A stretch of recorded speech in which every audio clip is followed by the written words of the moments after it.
Mais um episódio do VoaCast, sejam todos muito bem-vindos. Lembrando que o VoaCast está no Spotify e no YouTube, então siga a gente lá. Siga também o Instagram da Voa, né? Hoje eu estou com um convidado mais que especial à minha frente e um convidado também muito especial do meu lado, Marcos, diretamente de São Paulo, nosso CEO. Boa, maravilha. Obrigado pelo convite, Ricardo. Hoje tem coisa boa vindo aí, né? Maravilha, eu tô super feliz, foi super difícil fechar a agenda, correria aqui, mas vou até apresentar o nosso convidado. Nosso convidado de hoje iniciou sua trajetória ainda jovem, vivenciando de perto a rotina do restaurante da família, onde desenvolveu sua paixão pela gastronomia. Com espírito inovador, fundou uma startup voltada à conexão entre distribuidores e restaurantes, a Connect Food. Influenciado pela tradição sírio-libanesa e guiado pelo empreendedorismo, em 2018 lançou a Bread Pid, que vem se consolidando como uma das principais redes de culinária árabe do Brasil. Seja muito bem-vindo ao VoaCast, Magid. Obrigado. Ficou bonita essa apresentação aí, né? Ficou legal? Tá legal, pô. Dá pra enganar bem. Obrigado pelo convite, bem feliz em estar aqui com vocês e poder compartilhar um pouco dessa história até aqui e de tudo que tem por vir ainda. Muita coisa legal pra acontecer ainda. Massa demais. Magid esteve com a gente na primeira edição do Logística Custo Zero. Verdade. Foi finalzinho do ano passado. Esse evento está mega confirmado agora para o segundo semestre de 2025. Vamos correr atrás, fazer acontecer. O que tu achou daquele evento, Magid? O que tu lembra dele? Como que foi para ti participar dele? Olha, eu lembro praticamente de tudo, né? Foi um evento, cara, eu até parabenizo vocês pela iniciativa de fazer um evento como esse, porque eu vejo que o mercado, principalmente se tratando do mercado de food service, de restaurantes, os empreendedores são muitas vezes muito sozinhos, assim, né? Então acaba que fica ali aquele dia a dia na cabeça do empreendedor, de apagar o fogo todos os dias, vender um almoço para pagar a janta e acaba achando que aquele mundo é só dele. Ninguém mais vive aquilo. Sim. Né? Fala, não vou dividir isso com ninguém, porque, pô, acho que eu que tô errado, eu que não tô organizado, eu que tal. E esses eventos acabam sendo interessantes que acaba mostrando a realidade, né, de outros empreendedores e a gente acaba conseguindo entender que, opa, cara, aquele cara ali, por mais que, né, eu achei que ele já fosse um cara mais organizado e tal, não. Ele tem os mesmos problemas do que eu, as mesmas dificuldades do que a minha, né? Então, isso é muito interessante, cara. Isso é muito bom pro nosso mercado. Isso ajuda a educar o mercado, dar mais segurança, mais confiança, trazer esse tipo de experiência, de conteúdo que é demais. E realmente é difícil a gente ir atrás mesmo. Então, parabéns, foi um evento legal pra caramba. O pessoal uma gostou troca muito boa. Gostaram muito da tua palestra, da tua presença lá, Pô, da legal. tua história. E então, pra galera que tá assistindo a gente não pôde participar da primeira edição, vale a pena ir na segunda? Opa, sem dúvida nenhuma. Com certeza vale. Tem que estar lá com certeza. Boa, não, maravilha. E é muito fácil, né, Magid? O cara se embabacar ali com o operacional e ficar operacional o tempo todo. O famoso piloto automático, né? Exatamente. Cara, é muito fácil cair nisso. De verdade. Eu, assim, hoje tenho total noção disso. E eu tenho que ficar me vigiando, pedir ajuda da minha equipe, inclusive, para não voltar a entrar nesse automático do dia a dia. Que é muito fácil isso acontecer, né? Ainda mais eu que venho de um meio de crenças, enfim, de querer resolver tudo sozinho, né? Não entender como que é essa questão de realmente dar autonomia para tua equipe ou poder delegar uma certa função. Então acaba que é muito fácil em momentos que você tá em certos desafios, você fala, não, calma, deixa eu fazer, quando você vê, você tá de novo naquele automático. Então tem que estar sempre se vigiando muito, muito para isso não acontecer. E vai ter um momento do teu negócio que você é obrigado a fazer isso. Então você tem que entender que vai ter um momento que é assim. Então se hoje alguém fosse me perguntar, vou começar um negócio no ramo de gastronomia, em um restaurante. Vou colocar um chefe de cozinha, vou colocar um cara para fazer compras, eu vou colocar um gerente de praça. Eu ia falar, cara, não faz isso. Tenta colocar uma pessoa para ser um braço teu, mas tenta passar e entender um pouco de todas essas etapas. Então fica mais nesse automático, no operacional, no início, para depois você poder entender, delegar de uma forma melhor, enfim, até valorizar o trabalho da tua equipe melhor. Sim, e uma coisa também é você começar a empreender com uma folha de 50 mil, já robusta, Claro. né? E uma folha de 10 mil, muito Vocês mais fácil, né? sabem melhor do que eu acredito no tal do MVP, né? Sim. Então, quanto Exatamente. menor você errar, menor é o tombo. E, pô, se no pouco deu certo, é muito fácil depois colocar um muito pra entender como que vai se multiplicar aquilo, né? Então, eu Boa. vejo dessa forma também. Não, maravilha. E fazer já uma pergunta assim mais polêmica, tá, Magin? Ah, Assim, vamos lá.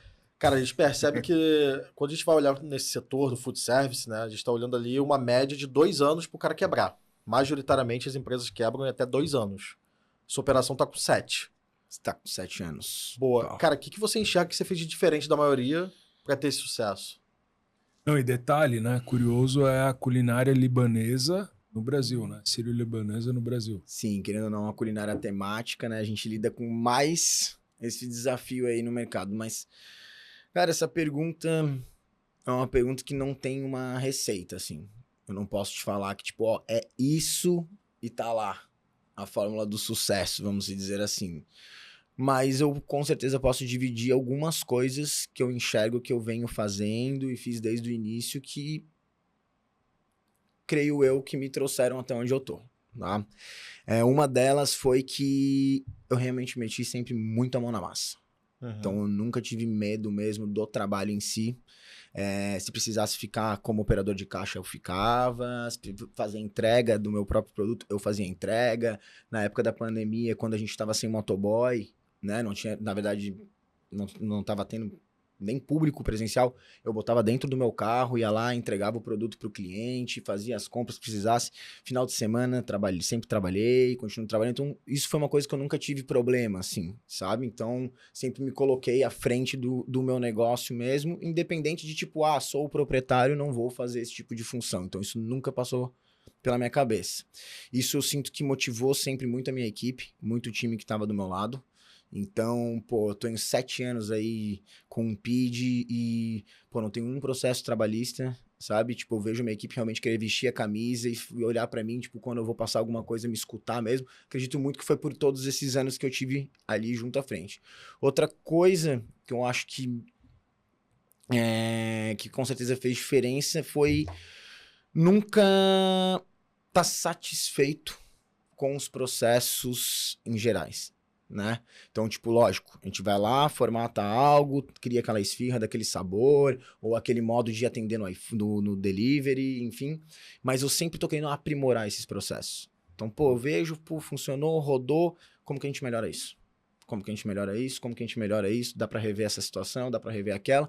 Isso, por um lado, é muito bom, que a gente tá sempre numa constante evolução, mas por outro, é um pouco difícil pro teu time, pra eles entenderem que você não tá insatisfeito com o trabalho deles.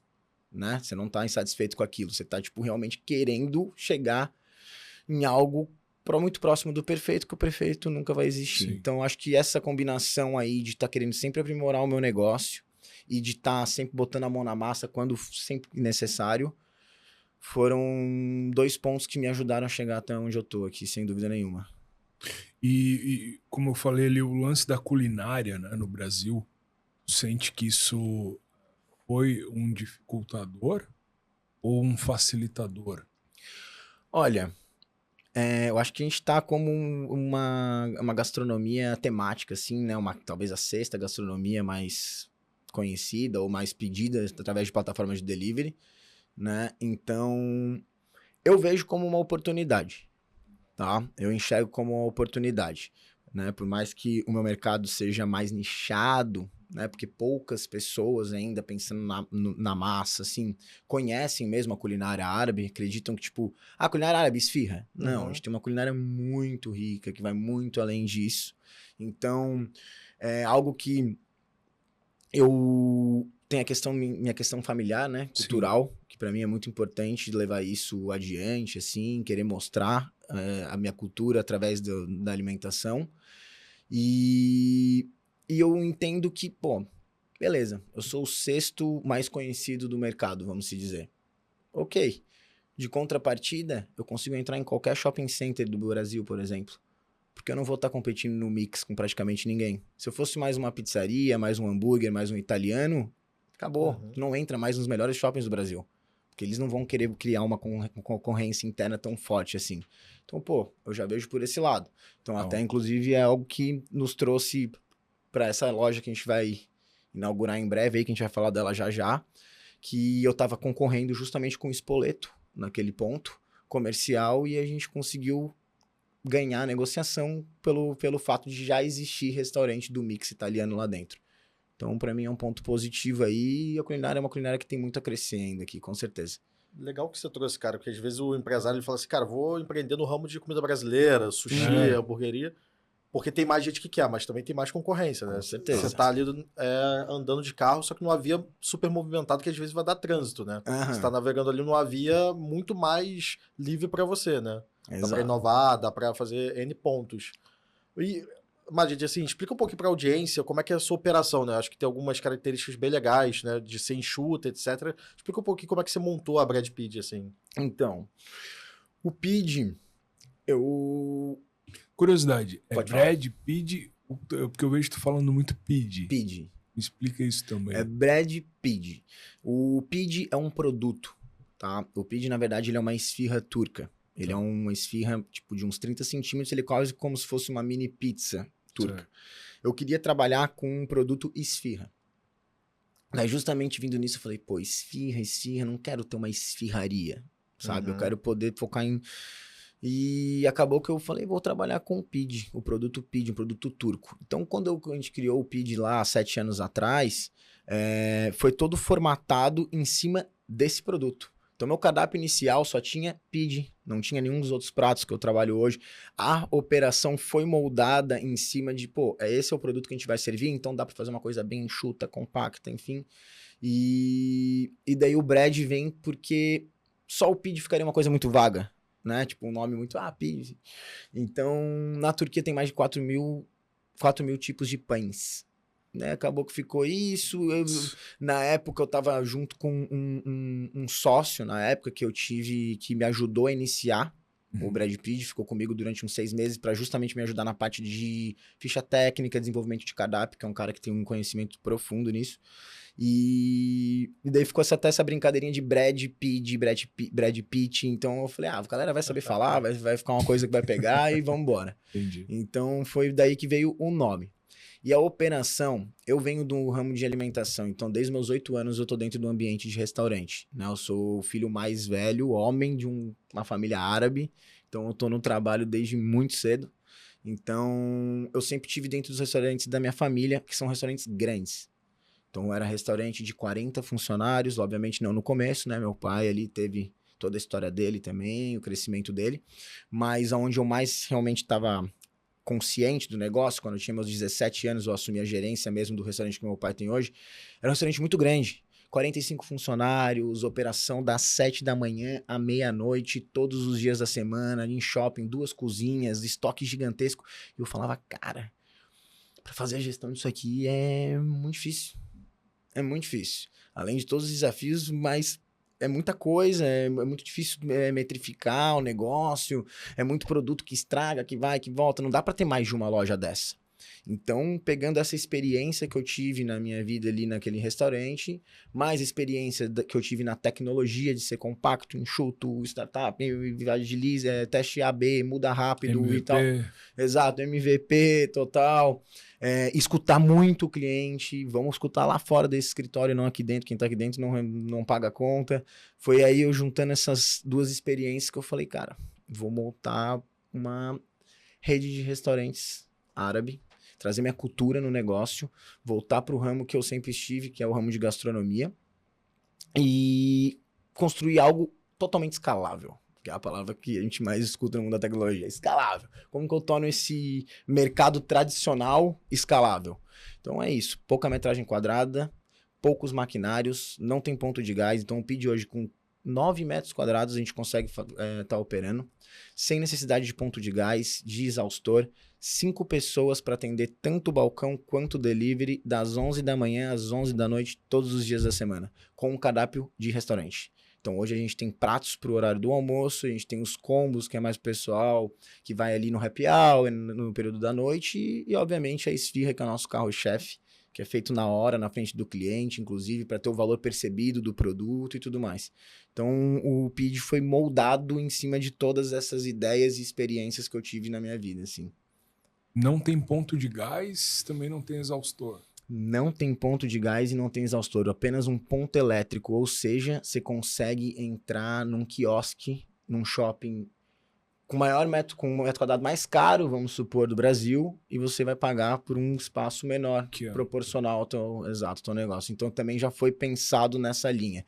Hoje, das nossas lojas, 2 delas são os melhores pontos dos food halls que a gente tá, esses 2 pontos, porque não tinha estrutura para exaustor e ponto de gás. E eles não queriam botar mais uma sorveteria, ou mais o quê de alimentação.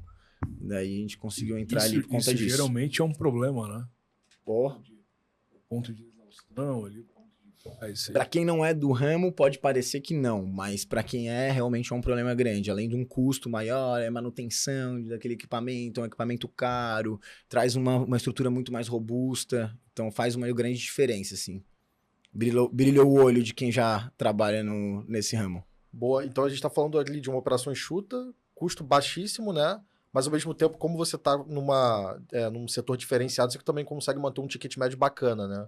Sim. E, cara, o que você vê do ticket médio? O que você faz para você estar sempre aumentando seu ticket médio? Você queria que a gente entrasse um pouco mais nesse indicador que é tão importante, né, pro dono do estabelecimento. Perfeito. Cara, esse é um indicador que eu não olho mais diariamente. Porque faz mal olhar todo dia a mesma coisa.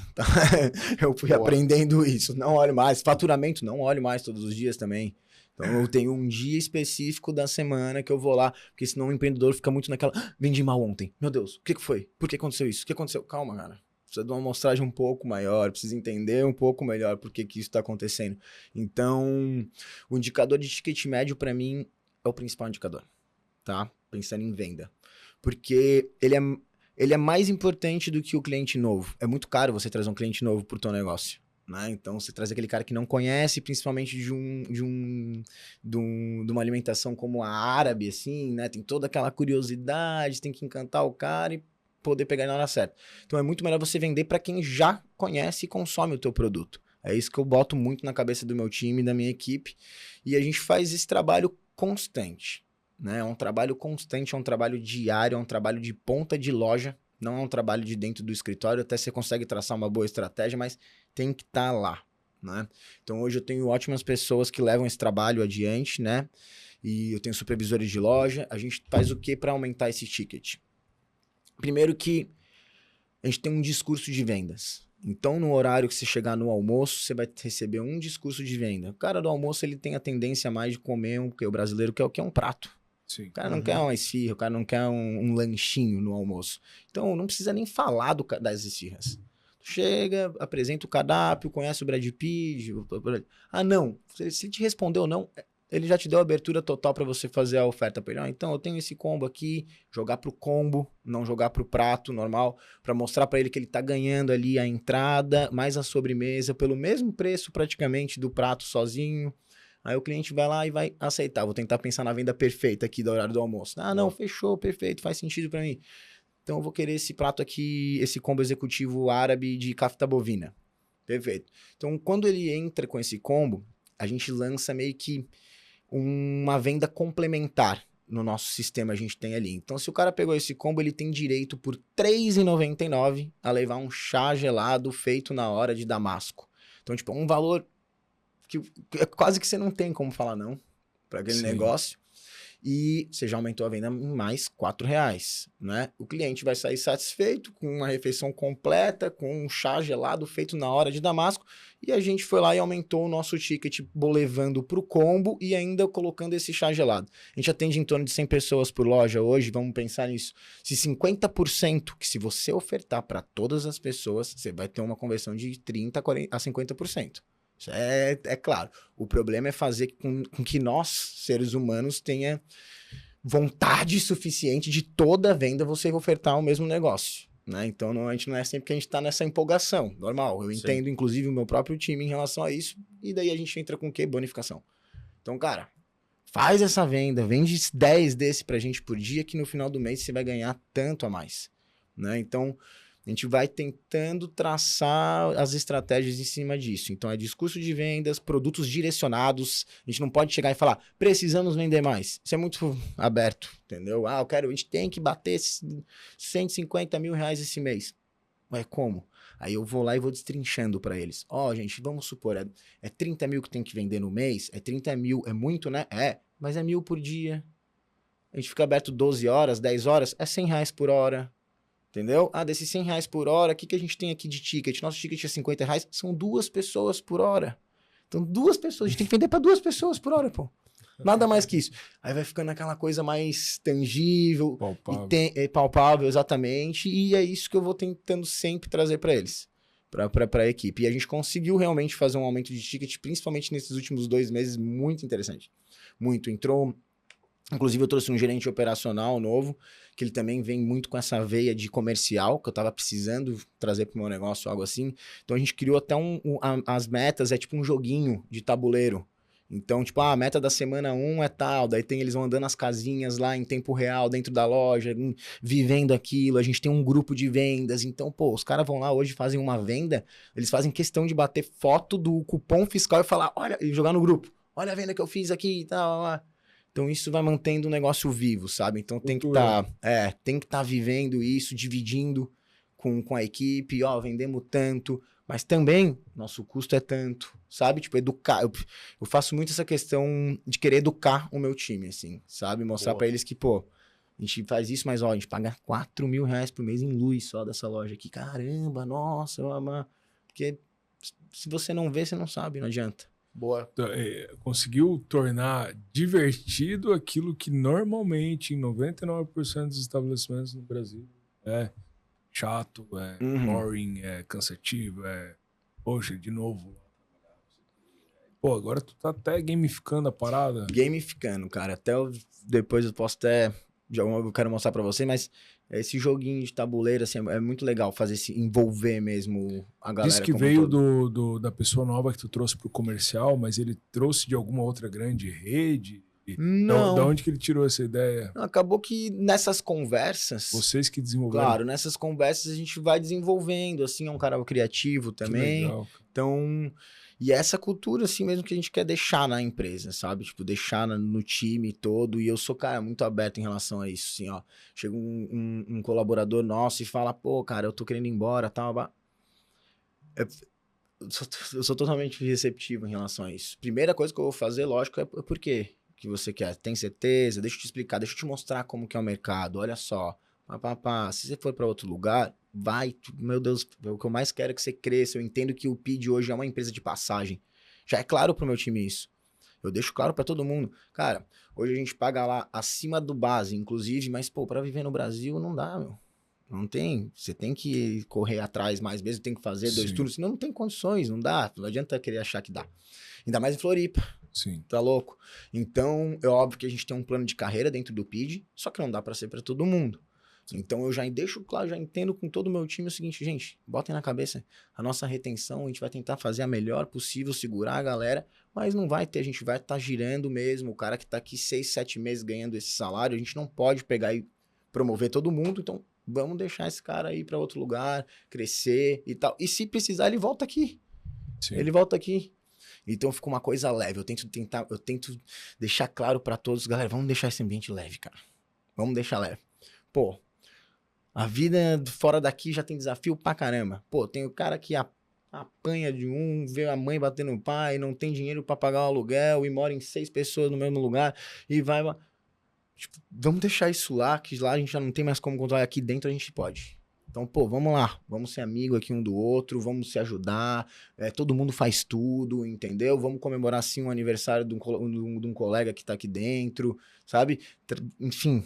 Eu tento deixar esse ambiente dessa maneira, mesmo assim é um desafio gigante, né? Parece que é lindo, maravilhoso. Claro que a gente tem também N situações, mas no geral eu sinto que tem dado certo, cara. Inclusive, por mais que eu veja como uma empresa de passagem, tipo, nossa rotatividade, ela não é alta, tá? Então, ela é uma rotatividade pequena até. Eu ia falar justamente por tudo isso, eu imagino que vocês mantenham o colaborador. Cara, eu tenho uma loja, que é a loja do Pátio Milano, A gente tá com... A gente tem 4 pessoas lá que estão há mais de 3 anos, velho. Isso é, tipo, Pô, Sim. é demais, sim. De comemorar. E deixa eu perguntar, tu é adepto da ideia de abrir tudo pra eles em números? Como é que tu vê essa prática? Cara, eu tive que desconstruir isso. Tive que desconstruir muito isso. Eu venho, né, que nem eu falei, de um pai árabe que, amigo, só você que sabe teus números, não abre pra ninguém e é isso. Melhor você não ter sócio na tua vida inteira. É aquela coisa... E beleza, né? Foi o que eu aprendi, foi o que eu vivi, foi o que eu vi. Então, quando eu comecei na tecnologia, em 2015, com a Connect Food, ali eu aprendi que, opa, cara, calma, não é bem assim. É importante a gente abrir as coisas, contar da nossa ideia, a gente vai evoluindo ela contando, enfim. Então, hoje, sim, a gente abre todos os nossos números com a equipe toda.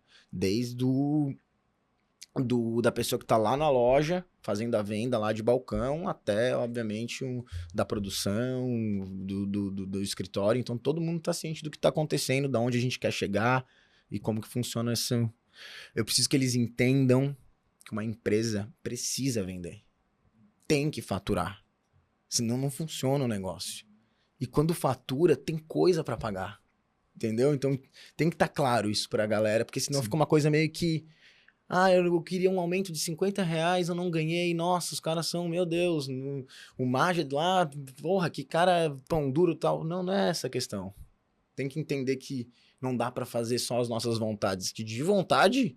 Eu queria que todo mundo ganhasse mais de R$5.000 ali dentro, é lógico, sem dúvida nenhuma. Sim. Imagina, mas não funciona assim. Então, por isso que eu tento, de certa forma, educar e trazer isso pro mercado. Pro mercado é interessante. E não é muito comum, né? Isso não é muito comum. Mas não é nada comum. É pouquíssimo comum, assim. Pouquíssimo. E pra mim, enfim, indiferente isso. Que é melhor eles saberem a verdade do que ficar na ilusão de um monte de coisa que pode estar acontecendo lá, né? Porque querendo ou não na cabeça meu Deus, o cara tá milionário, só tira férias, não trabalha, não faz nada. A verdade é essa, que vai estar sempre, né, vindo lá. E eu não, quer saber a verdade? Tá aqui, ó. Boa, o que eu gostei que o Maged falou, já é um ponto que eu tenho certeza que a maioria da nossa audiência pensa ao contrário, ou pelo menos faz ao contrário, que você tá falando de venda, você tem que vender, vender. Aí eu vou te fazer uma pergunta pra desconstruir isso na audiência, né? Vamos. O cara que tá atendendo o balcão, ele não só tira pedido, ele também vende? Isso a gente mudou de janeiro pra cá. Faz pouquíssimo tempo. Antes eu tinha 3 cargos dentro da nossa operação. Atendentes, né, que são os operadores de caixa, que fazem venda, atendem, e os esfirreiros, né, que são os auxiliares que fazem a esfirra em si e montam os pratos, e a gente também tem o cargo de supervisor de loja. E eu comecei a ver que, cara, a gente trabalha, né, com 5, 4 pessoas dentro da empresa. Se um desse falta, é um buraco muito grande. Quem que vai saber mexer no caixa? Quem que vai saber fazer esfirra? Tem que pegar um cara de lá, pegar um cara daqui. Não, vai ficar com uma equipe reduzida agora. Não, essa não... Eu comecei a entender que, tipo, acontece muito de... não, isso não é minha função. Não é minha função. Falei, quer saber, cara? Eu criei um cargo só. Agora todo mundo é atendente. Todo mundo faz tudo. E a gente faz uma coisa mais rotativa. Então, um dia tem um cara na operação de caixa, ele também pode pegar e fazer a esfirra. Então, todo mundo tem a mesma função. E daí tem um supervisor que também é mais um dessa galera, desse time. Tudo. Exato. No caso, ele tem uma responsabilidade, obviamente, a mais. E isso nos ajudou muito em relação a, tipo, a abertura de loja. A gente abre loja, vamos supor, às 9 horas da manhã. Faltou um na operação, se é um dia tranquilo, o cara dá conta sozinho. O cara dá conta muitas vezes sozinho, então ele sabe fazer aquilo. E a gente tem sido bem interessante essa mudança aí, foi muito bom. Boa, muito e bom. Também o cara se coloca no lugar do outro, né? Então, claro. Assim, o cara da cozinha, aquele filho da mãe não tá fazendo direito. Exato. Então o cara não sabe vender, porra. E assim você vai criando uma cooperatividade, né? Vai criando uma cooperatividade, é bem o que você falou, ainda mais a gente que tem a produção do Brad Pitt, ela não é dentro da loja. Perfeito. A gente tem um centro de produção, e onde a gente faz todos os nossos produtos e manda eles porcionados e padronizados para uma vez por semana para cada uma das operações. Então, eu comecei a ver que, tipo, às vezes chegava um colaborador e falava, pô, como que faltou de novo a cafta bovina? Pô, sei lá o quê, né? Comecei a ver realmente, falei, é verdade, não pode faltar, mas vai faltar. Vai acontecer, não tem como, vai acontecer. Então vamos levar esse cara lá na nossa produção para entender como que funciona a nossa produção. Então a gente pegou o nosso time inteiro, foi levando um por dia na produção, para eles entenderem a demanda que tem lá dentro, como que funciona aquele mundo, porque se você, que nem eu falei ali antes, se você não vê, não tá enxergando, parece que plim, era só pum, aparece o negócio. Então acaba trazendo meio que uma empatia, você vai criando uma empatia dentro do teu próprio time. Então é importante. Para mim, quanto mais claro e aberto for, é o caminho a ser seguido, assim. Agora eu vou trazer para a família. Como que, depois de toda essa evolução tua dentro de ti, assim, com o teu pai, como que é isso? Ou ele aprende muito contigo, ou vocês não falam de negócio? Olha, cara, essa daí é uma ótima pergunta. E, ó, como eu falei, eu trabalho com meu pai desde os meus 8 anos de idade. Então eu comecei lá, meu pai me levava pro restaurante e me botava pra fazer entrega de marmita junto com um cara que ia dirigindo, eu descia do carro, entregava e tal. Eu fui crescendo com ele, sempre trabalhando com ele todos os dias. E quando eu tinha meus 20 anos de idade, eu abri meu primeiro restaurante em sociedade com ele ainda. Passaram-se 3 anos e eu percebi que a gente não falava mais de nada a não ser trabalho.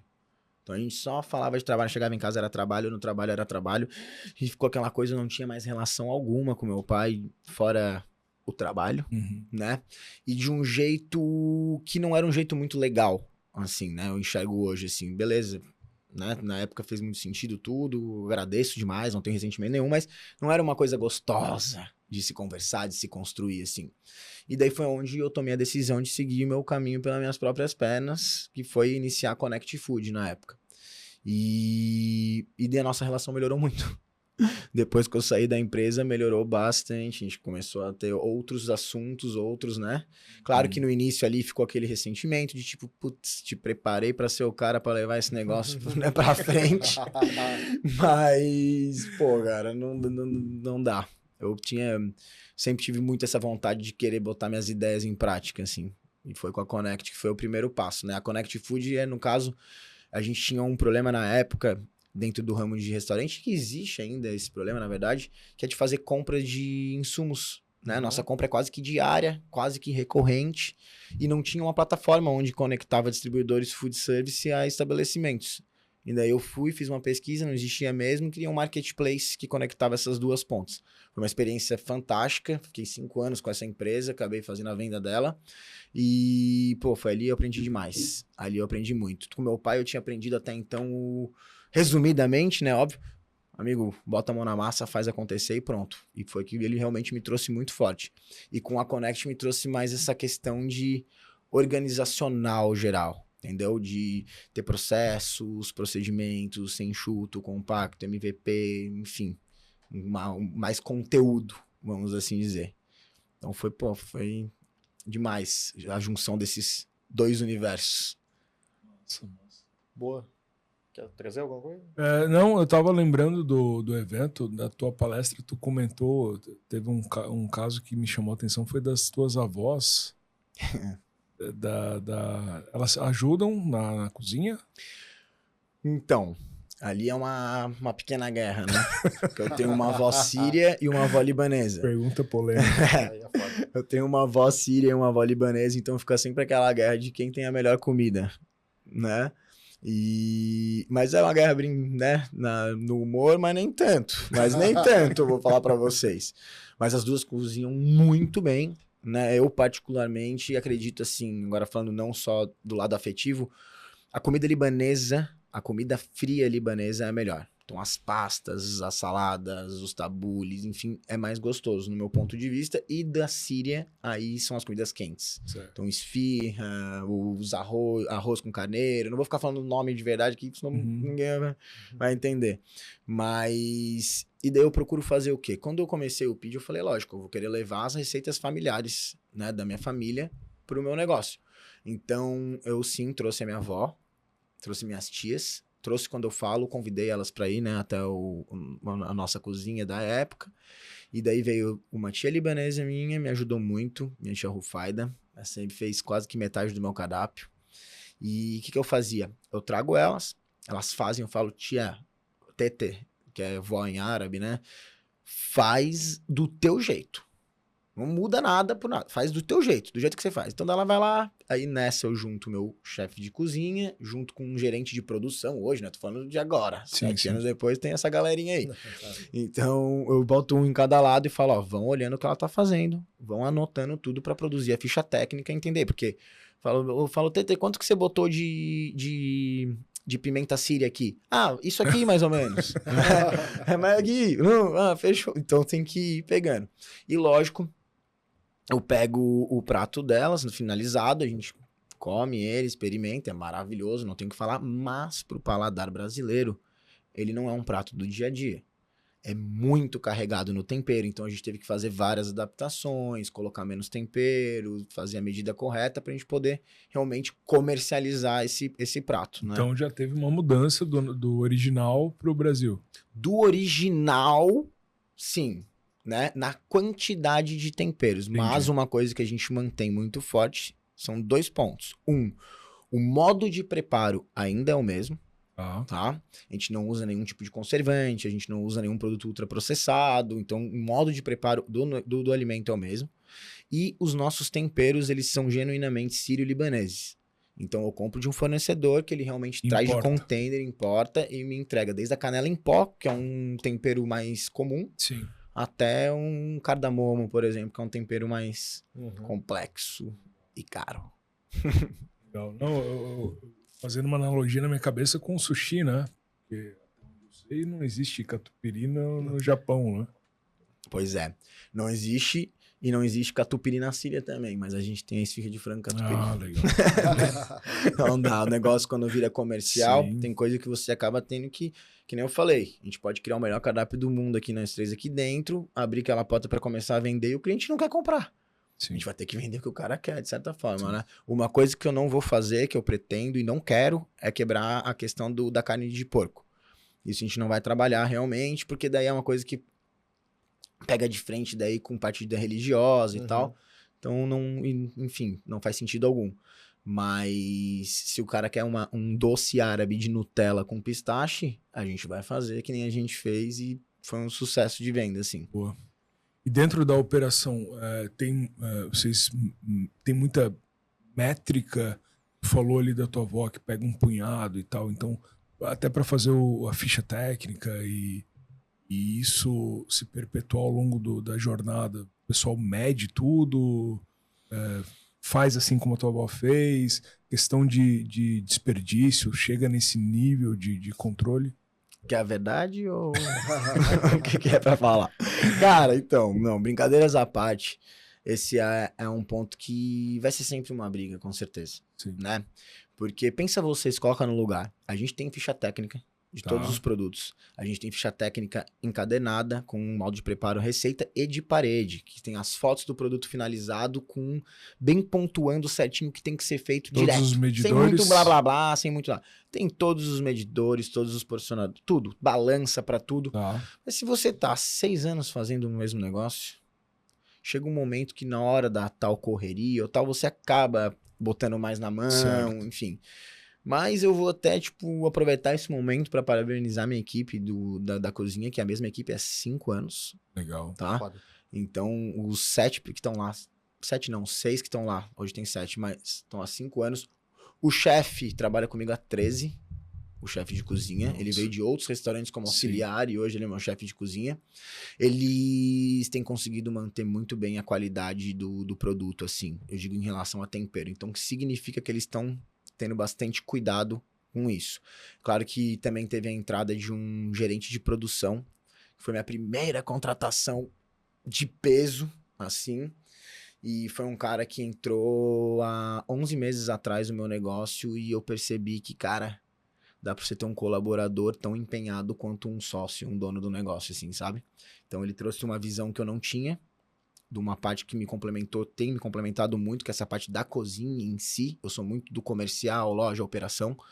E a gente aprimorou muita coisa. Porque como a gente tá... O nosso foco, o nosso objetivo é ser a maior rede de restaurante árabe do Brasil. Sim. A gente também tem que ficar sempre nessa balança do... quero escalar, mas para escalar eu vou ter que abrir mão de algumas coisas. E essa é uma briga que eu sempre fui muito apegado e não adianta, você tem que escolher um lado.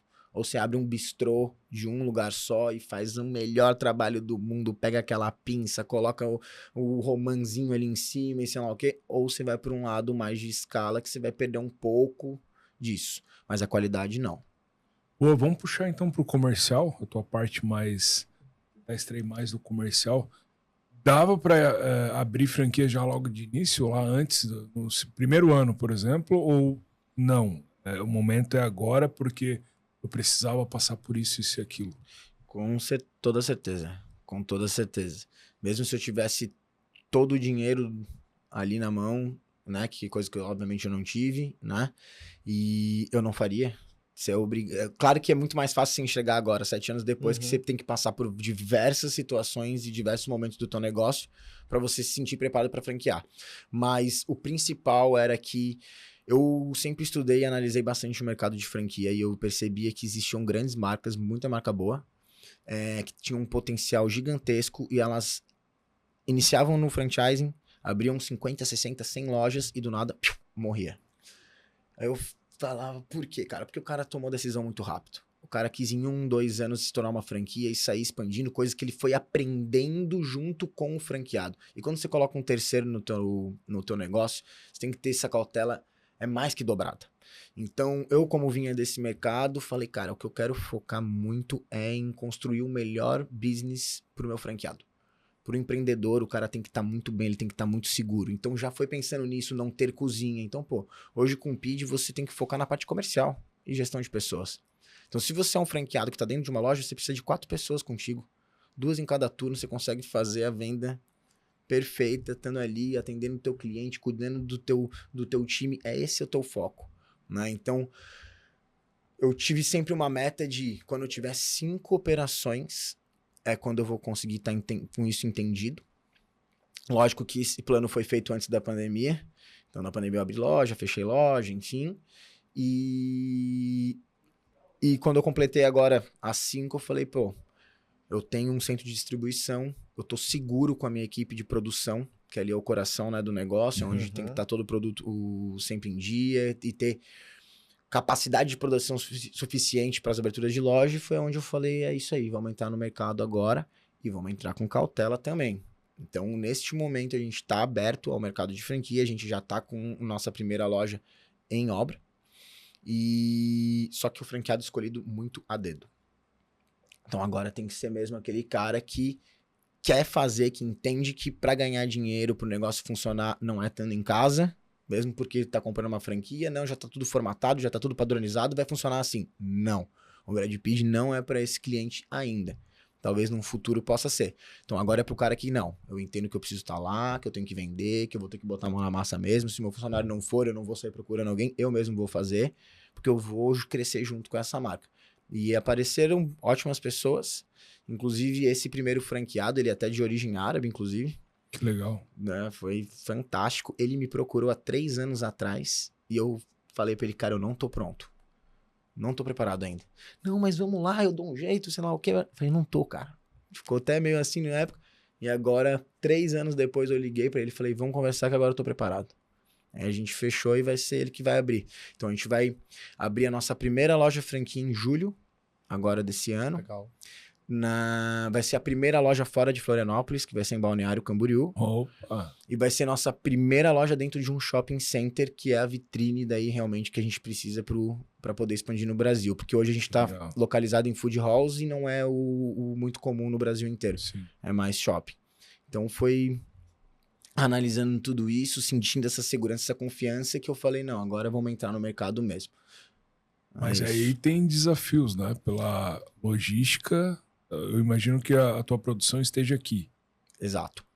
E aí, como é que vai ser isso de ficar levando para Balneário? Olha, o nosso modelo de negócio é de ter uma cozinha central, que é o nosso centro de distribuição, que vai ser localizado em uma região do Brasil e vai distribuir para o Brasil inteiro. Ah, legal. Tá? Isso não é uma coisa que a gente criou ou inventou, né? Então, por exemplo, grandes marcas como o Mini Calzone, inclusive aqui na Palhoça, se não me engano, é o centro de distribuição deles, atende o Brasil inteiro, 160 lojas. O Madeiro também tem esse formato, enfim, existem outras empresas que têm. O único, porém, é que você precisa chegar numa cadeia de alimentos onde pelo menos 90%, 80% dos seus produtos eles precisam ser congelados. Então, eles precisam aceitar o congelamento sem perder a qualidade. Né? Não é aquele congelado da lasanha da Sadia que você bota e sai aquela água lá, fica aquele produto. Não, tem que ficar um produto perfeito, sem percepção de estar congelado. Então, esse é o grande desafio, né, para esse formato, mas a gente, com essa entrada desse gerente de produção, a gente conseguiu chegar já num produto maravilhoso. Eu imagino, Magid, que para entrar nesse universo de franchising, né, você precisa também padronizar indicadores, assim, né? Eu gostei muito do que você falou de não olhar determinados indicadores todo dia, assim, pegar um filme, né? Eu queria saber de você, cara, na sua operação hoje, que indicadores você está olhando para entender qual a tendência, cara? Tendência positiva, tendência negativa? Olha só. Além do ticket, né? Claro. Exato. Eu divido em duas frentes, né? O PID em si. Por mais que o delivery seja feito dentro da nossa loja física, eu vejo o delivery como uma operação e a venda de balcão como outra operação, porque muda completamente, né? O delivery você depende de terceiros também, é um outro tipo de cliente. É um cara que tá pedindo aquela comida morrendo de fome, ele é impaciente, ele não tem a consciência de que, pô, tem lá o cara produzindo, depois tem o trabalho do nosso motoboy para levar até ele aquele produto, entendeu? Pode acontecer diversas coisas nesse meio desse caminho, né? E mesmo assim o cara tá lá, aquele que a gente... Eu sei que não é reclamando, é pra tentar educar mesmo esse mercado. Pô, já tá vendo ali no app que o cara tá chegando, espera lá embaixo, pô, vamos todo mundo se ajudar, sabe? Fazer uma coisa mais... Porque senão esse cara, ele tá ali, ele é muito, vamos dizer, ele é muito diferente do cliente do balcão. Por um guardanapo faltando, ele vai te dar uma estrela. Sim. Entendeu? Pela comida chegar fria, por mais que ele entenda que, pô, tá chovendo pra caramba, cara. 40, 50 minutos, acabou chegando um pouquinho mais frio do que a comida que eu tô acostumado a comer no restaurante. Então, tem que ser levado isso em consideração. Então, eu enxergo separado, mas se tratando de além disso, vender pelo delivery é muito mais caro pro restaurante. A gente tem o custo com logística, que é um custo a mais. A gente tem o CMV, né, que é o custo de mercadoria vendida, que aumenta consideravelmente. Hoje, a mesma esfirra que eu vendo no balcão com um guardanapo e um papel bandeja, pro meu delivery vai um guardanapo, vai o papel bandeja, vai uma caixa de delivery, vai um papel laminado, vai mais a bag de delivery pro mesmo produto. Olha quanto descartável a mais eu tive que enviar pro meu cliente. Até, né, porque a gente quer entregar um produto de qualidade. Então, ele tem que ser olhado mesmo separado. Falando em CMV, eu acredito que esse é um indicador, um dos principais indicadores que o proprietário, o empreendedor, enfim, tem que estar em cima mesmo, né? Porque o CMV, ele representa em torno de 25% a 40% do teu faturamento bruto. Então, é uma única linha que leva uma grande porcentagem do teu faturamento. Então, significa que 1% daquilo economizado, que você deixou de gastar, ela vai lá para tua linha de lucratividade, diretamente. E o CMV, ele pode estar fugindo da tua mão em diversos pontos, né? Você pode estar precificando o teu produto errado, você pode talvez não ter entendido que é mais caro vender pelo delivery, precisa estar um pouquinho mais alto aquele preço, porque vai muito mais descartável ali naquilo. Você pode estar tendo produto extraviado, não só da tua equipe, mas desde o cara que vai te entregar o produto. Se você não pesar a carne que você está recebendo, ele pode ter tirado uma picanha dali de dentro, vai saber. Por que não? Né? Então, são vários... Será que está fazendo uma boa compra? Você está cotando bem com os teus fornecedores, isso daí? Então, são vários pontos que tem que ser olhado e não tem uma receita, que nem eu tinha falado ali antes. Você tem que fazer todo esse exercício para conseguir daí ter um controle melhor de CMV. Então, esse é um indicador que tem que estar olhando sempre, sempre, sempre, né? Que é o de economia. Um outro conselho, assim, não é nem um conselho, eu não estou nem dando conselhos aqui, né? Eu estou dizendo muito do que eu faço. Uma outra coisa que eu faço, que daí eu gosto, é uma coisa que eu gosto de fazer, é pegar minha DRE e olhar ela umas 3, 4 vezes por mês. E eu sempre consigo substituir algum custo, ou reduzir algum custo, ou ver porque se tem alguma linha que não está fazendo tanto sentido. E isso é bem interessante, até para quem não faz a DRE, é algo que, tipo, tem várias coisas, né? Que, tipo, ficha técnica, isso, aquilo. Cara, tem hora que você não vai fazer ficha técnica, não Não dá, no teu primeiro ano, talvez, segundo... É complicado mesmo, não é uma coisa tão fácil, mas um fechamento de mês, um demonstrativo de resultados, corre atrás para poder fazer isso, que isso aí é interessante, porque dali você consegue tomar ações estratégicas, entendeu? Se eu visualizar que eu tô gastando muito em equipe, porra, eu faturo 10 mil, gasto 3, 4 mil em equipe, tem alguma coisa errada? Será que tá tendo o máximo de produtividade mesmo com essa equipe? Será que eu não mudo aqui um cargo e tal? Fica fácil de você conseguir entender onde tá o problema para fazer esse ajuste. Então é algo que ver a DRE é importante. Boa, e entrando um pouco mais do que você falou sobre delivery também, você já começou lá 7 anos atrás com delivery? Quando que você adotou? Por que você adotou? Cara, eu não comecei com delivery. Comecei focado 100% em venda do balcão, venda balcão mesmo. Então, não me pergunta por quê. Eu acho que foi muito pelo que eu aprendi. MVP, né? É, MVP. Vamos puxar por esse lado. E eu falei, enfim. E a venda do balcão era muito mais aquecida em 2018 do que agora, inclusive. Sim. Né? Então, antes era 100% minha venda. E daí veio a tal da pandemia, que te obrigou a fazer delivery. Ou você faz delivery ou você não faz nada, cara. Então, a pandemia, um ponto positivo pro meu negócio que a pandemia trouxe, que nem tudo é só ponto negativo, foi que eu tentei me especializar no delivery, né? Então, comecei a entender melhor como que funcionava, como que seria um processo correto de fazer aquilo. Então, comecei a botar energia e tal, e de lá para cá o delivery só vem crescendo, que é um número até assustador, assim. O nosso fechamento do mês passado, ele bateu 41% de faturamento em delivery, cara. Putz. Seria a próxima pergunta. 41%. Tipo, isso é muito alto. É muito alto. E tu acredita que a tendência é aumentar ou diminuir ou estagnar? Eu acho que a tendência é aumentar. A tendência do delivery, no meu ponto de vista, é ele aumentar. A gente acredita também, inclusive, com base em algumas fontes, né? Geração Z, as gerações que vão se renovando, né? Cara, eu até vi um estudo, estavam dizendo uma coisa que eu nunca tinha olhado por esse lado. Essa geração tá tão acostumada com a parte da rede social, né? Uhum. Um like, dopamina, coisa boa, tal. Aquela coisa toda. Que o delivery, a plataforma do iFood, ele acaba meio que virando, de certa forma, isso. Então você tá ali, navegando. Aí, gostei disso. Solta um negócio. Vou acompanhar o motoboy. Fiz meu pedido. Sabe, tipo, essa experiência te causa algo parecido com a experiência de você estar navegando numa plataforma... Instagram, por exemplo. E, tipo, vai nesse nível o negócio. E vai nesse nível. E faz sentido pra caramba, se for pensar. Eu nunca pensei nisso, mas faz nesse, toda vez que eu finalizo um pedido, nossa, é alívio. Agora é só esperar. Agora é só esperar, tipo, por aí. Mas tem...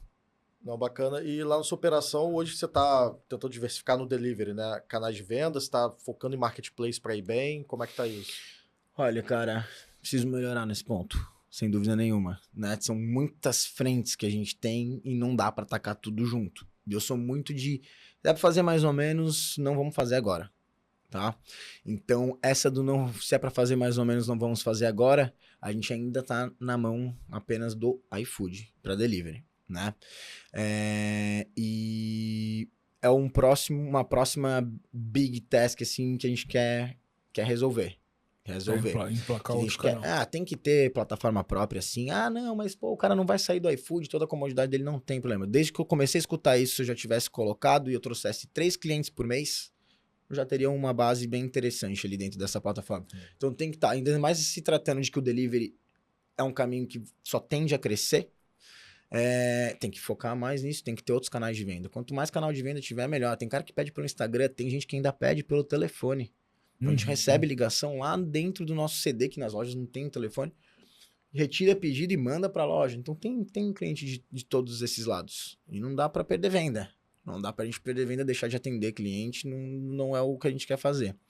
Tem que colocar assim, ter bastante atenção nisso. Legal. Eu costumo falar muito da Brad Pitt quando eu ouvi uma estratégia lá dentro da loja de vocês, me chamou muita atenção e me marcou, que foi... E eu vou te fazer uma pergunta e vou deixar tu responder, mas... É somente sobre frete grátis? Ou vocês buscam alguma estratégia para ser um ponto fora da curva na perfeição do delivery? Assim? Como eu falei, respondendo a outra, é um ponto que a gente precisa dar mais atenção ainda. O delivery como um todo. Inclusive, eu estou desenvolvendo um novo cargo que é gerente de delivery. Então, eu tenho hoje um gerente operacional, que ele abrange tanto o delivery quanto o balcão. Eu quero colocar uma pessoa só focado no delivery. Porque tem muito dado ali que a gente analisa mal, dava para analisar melhor, tem muita informação que a gente poderia estar entendendo um pouco melhor. Tem um funil de vendas, né, que a gente pode fazer teste AB pra caramba e entender se converte mais aqui ou ali. Então, eu acho que a gente tem bastante ainda a aprimorar e não é só a questão, depende muito do produto. Eu vejo que é uma plataforma viva, o delivery ele é vivo. Não adianta eu pegar e traçar uma estratégia e colocar, por exemplo, frete grátis, pronto, fechou, é isso, esse é o preço, acabou. Não. Segunda-feira você vende menos, bota frete grátis. Terça-feira tua venda começa a aquecer, começa a botar um frete um pouquinho mais caro. Sexta-feira, sábado, domingo, você vende pra caramba no delivery, deixa o frete lá em cima, não tem problema.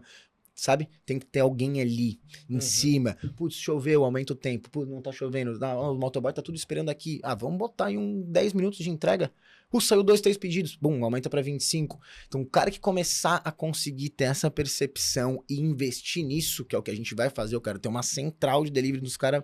Quero trazer analista de dado mesmo, de empresa de tecnologia, para analisar os dados do delivery, porque querendo ou não é isso aí. Vai ter uma conversão de venda maior. Não tem como. Então tem que ser... Porque assim, a gente percebe, mas aqui na Voa, cara, as operações que mais performam têm exatamente esse comportamento que você está falando. Exatamente. Né? Olhando ali, cara, por exemplo, né, o frete grátis. Para atrair um cliente, pode ser, beleza, um cliente novo, mas como você falou, você encantou já aquele cara que você atendeu, ele já vai pedir na 7ª vez. Será que ele não está disposto a pagar R$8 de frete? Exato. Sim. E tá. Esse cara que tá fidelizado, provavelmente ele vai estar. Exato. E aí a gente vê uma porrada de operação distribuindo frete grátis para todo mundo e depois vem reclamar do custo logístico, né? Inclusive, a gente gravou o podcast com o iFood e o Itamar comentou, eu fiz a pergunta. Itamar, é comum o dono do estabelecimento configurar frete grátis na plataforma de vocês e esquecer disso? Ele, nossa, é muito comum. É demais. É muito comum. Inclusive, não sabem que a gente pode configurar o frete grátis para um remarketing. Então, perdi o cliente, 30 dias depois, frete grátis. Tomei de volta o cliente, não precisa mais. Então, a ferramenta configura, gerencia isso. Mas muito, aí até do lado daí agora do restaurante, muito das automações que o iFood diz que tem dentro da plataforma não funcionam bem. Não é automatizado, não. Não dá para deixar programado para ter aqui. Não é bem assim ainda. Eles estão querendo chegar nisso. Mas a gente sabe que a tecnologia também não é do dia para noite, né? Assim que o cara consegue resolver. Mas eles estão evoluindo bastante. Mas essa frente de ter alguém ali fazendo esse trabalho é assim, ó. Sim. Eu escutei, ela não tá mais com vocês, eu não me recordo o nome também. Mas ela comentou assim, olha, do momento que chega o pedido até chegar na casa do cliente, 17 ou 19 minutos. É mais ou menos isso. Falei, caraca, eles foram muito rápidos em pescar essa visão de futuro e que hoje já é presente. Hoje não... Sabe, a gente tem visto muito movimento de... Não tem mais essa de agrupar entrega. 2, 3, 4 entregas. Até desculpa, né? Mas eu nunca fiz isso, cara. Entendi. As poucas vezes que eu fiz, é ruim pro restaurante. Não, mas a tendência, o movimento natural que a gente está acompanhando é exatamente esse. É a entrega muito rápida. Mas a primeira vez que eu ouvi algo nessa linha foi dentro da Breadpid. E me chamou muito a atenção. Eu falei, eu acho que isso é o futuro. Não é mais sobre frete grátis. Não. E a geração Z não tem tempo. Não tem tempo, os caras querem tudo pra ontem. É tudo pra ontem, cara. É tudo pra ontem. E até 2030, a geração Z vai ser 58% dos consumidores. Então, pronto. Então tem que ser isso aí. Tem que reduzir mais ainda o tempo. Não. Mas tem que estar. Tudo que você bota atenção começa a evoluir, né? E o próximo ponto que a gente vai colocar agora com força realmente é a parte do delivery. A frente do delivery. Mas eu imagino, eu queria saber como é que você faz, cara. Você tá falando de uma equipe muito enxuta e você tá trazendo projetos novos, novas perspectivas, assim. Como é que você equilibra isso? Cara, esse é o meu grande desafio hoje. tá? O meu maior desafio hoje é o crescimento do meu negócio e poder equilibrar esses dois lados, porque o formato que eu tenho hoje de ser um centro de distribuição que não tem faturamento, né? Ele tem um custo grande lá e ele não tem faturamento direto. Quem tem faturamento são os pontos de venda, são as lojas. Acaba que essa conta só com a escala que ela acaba fechando e ficando de pé realmente. Então eu tenho que estar muito naquele, né? Vamos lá, cresce aqui um pouquinho, volta lá e arruma. Cresce aqui um pouquinho, cresce mais um pouquinho, volta lá e arruma. Então esse é o meu maior desafio, com certeza, é o que eu tenho até agora. E claro que tem um número mágico, que é um número tipo para centro de distribuição, a partir da 10ª loja, você começa daí a criar uma coisa muito exponencial. Então hoje vamos dar um exemplo, se teu centro de distribuição ele custa R$10.000 por mês e atende 8 lojas, com um custo de 11 você atende 9, com um custo de 11,5 você atende 10. E daí com o mesmo de 11,5 você vai para 12. Entendeu? E começa a ter essa escala, que daí é onde começa a fazer o sentido da franquia, nesse formato, né? Então é algo que eu tenho que estar sempre ali em cima, é complicado, é difícil você fazer a tua equipe entender isso também como um todo, por isso que eu tento abrir o máximo possível para eles e mostrar, ainda mais do lado, né, tipo, claro que eu sou suspeito a falar, mas a gente se importa muito com a questão de qualidade, processo, procedimento, então eu não aceito meio que qualquer coisa. Então é a briga diária de acordar achando que tá tudo maravilhoso, conquistou o mundo, passa 2 horas e fala, meu Deus, o que eu fiz? E essa primeira franquia, Balneário, é 100% franquia ou tu tem parte? 100% franquia. 100% franquia. Ela é a minha loja com um melhor potencial de venda. A gente está estimando vender 3 vezes mais do que a nossa melhor loja própria, tá?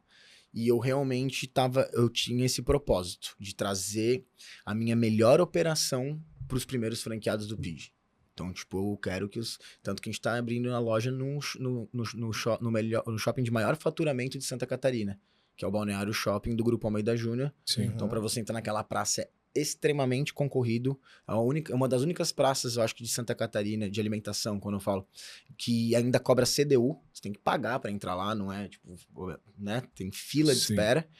E, tipo, a gente conseguiu entrar ali. Inclusive, como eu falei, a gente estava na briga com o Spoleto. A gente já começou conseguindo ganhar do Spoleto. Uma marca, porra, que eu tenho um trabalho, os caras fazem um trabalho fantástico, né? E me espelho bastante neles na questão da praticidade e na velocidade que eles têm. Os caras fazem uma massa na tua frente em menos de 5 minutos, né? Sim. Então não dá pra deixar de olhar isso.